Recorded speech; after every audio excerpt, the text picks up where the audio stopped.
Yeah. So, big event coming in April. Tell us about it. So, as you know, we've done, and you've kindly spoken at one of our events in the past. So, we have a protest on the 24th of April in Westminster at the Home Office. And the reason this is the most important protest, Mike, is because every solitary day we are seeing horrendous sexual assaults and rapes of girls and women in this country. Now, if you aren't on X and you're not on Instagram, or you're not on one of the many social media platforms, or indeed listening to someone like yourself, you don't know the extent of how bad the situation is in this country. Yeah. It is outrageous. The BBC, the mainstream media just simply are not covering the stories like they should be. Credit to the BBC the other day, they did do an expose on the fact that little girls, 12, 13-year-old girls, are going to mini marts and corner shops and being dragged upstairs. There was an expose on it over the weekend, but it is out of control, Mike, out of control. Yeah. And we simply have got to stand up to this government and say, what are you doing to help control the influx of these men that are coming in and assaulting our daughters? It's just outrageous. So if they're not going to listen to letters, and they're not going to listen to pleas on Instagram and X, and they're not going to listen to someone like Rhiannon's mum who keeps writing and keeps publicly asking Starmer to speak to her, if they're not going to listen, then we're going to have to take it to them. And I am asking every solitary person that can possibly get there to come and stand with us on the 24th. We're going to then leave the Home Office and go to Downing Street with a letter, and we're going to give that letter to Downing Street saying, you need to deal with this, government. Yeah. None of us want this government in power. None of us want them. They're useless. They are exposing us to the most horrific risk. But as long as they are in situ, we have to keep hounding them to try and do something about this. Totally.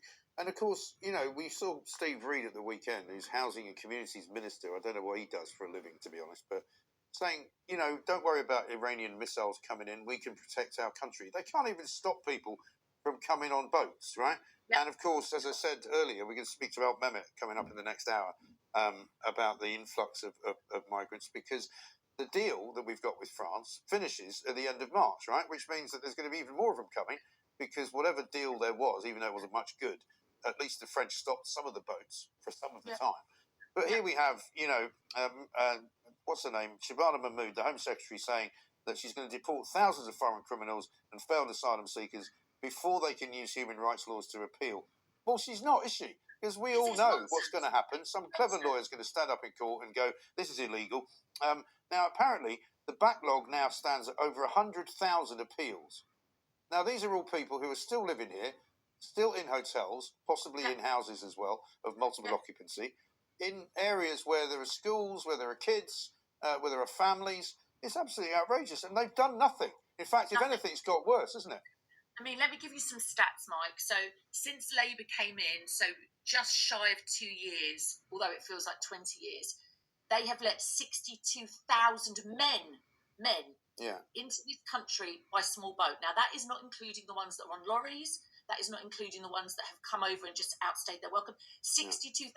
That is 3 times the capacity of the O2 Stadium in Greenwich. That's how many men we're talking about. Yeah.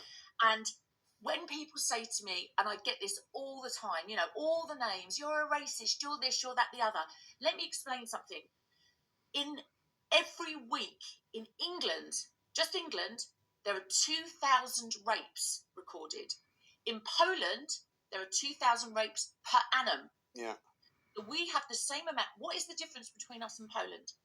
The fact is, Poland do not let any illegal migrant men who are unvetted into their country because they take the security and the safety of their women and children seriously, unlike they do in this country. They do not care.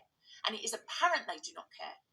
And the fact is, that there will come a point where we will have to do something to make this. She looks like a right one. I just said something's come up saying she looks like a right wing thug. I know, I do, don't I? I do. Yeah. Yeah, but I mean, the thing is, I watch these stories and I listen to these women that come forward. Look at the rape gang inquiry. That this has been going on for years, decades, and still nothing is being done. It is just so unfair, Mike. It is unfair. It's barbaric. It is barbaric that this is happening to us.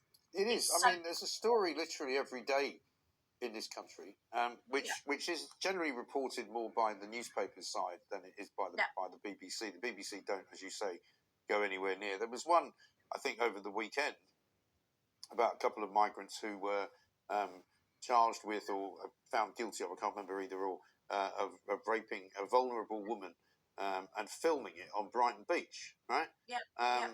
And these kinds of stories happen pretty much every day, either from court reports or from people who are arrested.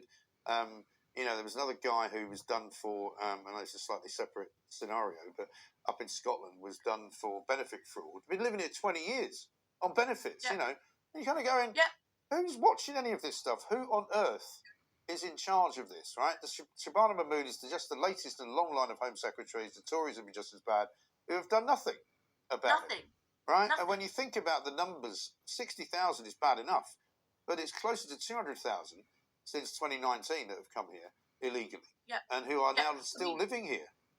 Yeah, we've got a epidemic of sexual assault and rape, and in some cases murder, as we know, because I've spoken to you about the Rhiannon White case a couple of times before. So we have an epidemic of abuse, sexual abuse on young girls and women in this country, and it's I've never thought that we would ever be in a position where we'd say this.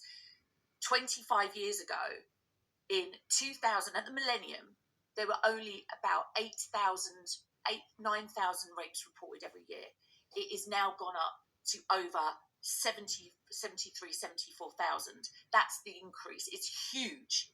And the difference is that we have allowed this country to be completely invaded. And I don't care what anyone says. It is fact. You cannot argue with facts. That is what's happening. And the fact is, everything in this country is crumbling. We haven't got any housing. You can't get NHS appointments. You can't get, everything is out of control. And the fact is that it's happening day in and day out, and nobody is dealing with it. So there is only one solution we have to stop in order to stop the destruction of not only our female population, but in general, we have to take control of this migrant crisis. And it's not just the men, it is the fact that, I read yesterday, and again, this is not a racist comment, this is fact. 180,000 Somalian people live in this country. 85% do not work. Yeah. And the fact is, if they do not work, they are being subsidised by the people that do. Yeah. It's just unsustainable. Everything in this country is now unsustainable. And the ones that suffer are the working people, are the women and the young girls. And we're all suffering in some way or another because this government and the government before could not get control. Yeah. And they have not got control. And that is a fact. Now, you can call people like me every name under the sun, but facts speak for themselves. And the more that, the lack of control around our borders, the lack of control of who's coming in, and this absolute abuse of our welfare system has got to stop. If it doesn't, I dread to think where we're going to be. Well, exactly right. Shall we have a look at that Robert Jenrick video? I think we've got that, haven't we? Let's have a look at this. This is Robert Jenrick talking about that incident in Trafalgar Square the other day. Yeah. Appalling. Shameful. You've got a problem with Muslims. That is what the Prime Minister said about anyone who criticised the iftar event in Trafalgar Square last week. What a total hypocrite he is. The event was organised by the Ramadan Tent Project, whose CEO is Omar Salah. This is a man who associated with the extreme organisation UK Cage, whose research director once celebrated Jihadi John as a beautiful young man.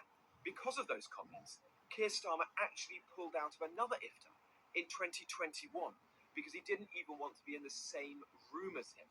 Which raises the question, would the Prime Minister even have gone to the event in Trafalgar Square that he now says it is shameful to criticise, and his community secretary has been sent out to condemn anyone as racist who critiqued it? These men are total and utter hypocrites. Now,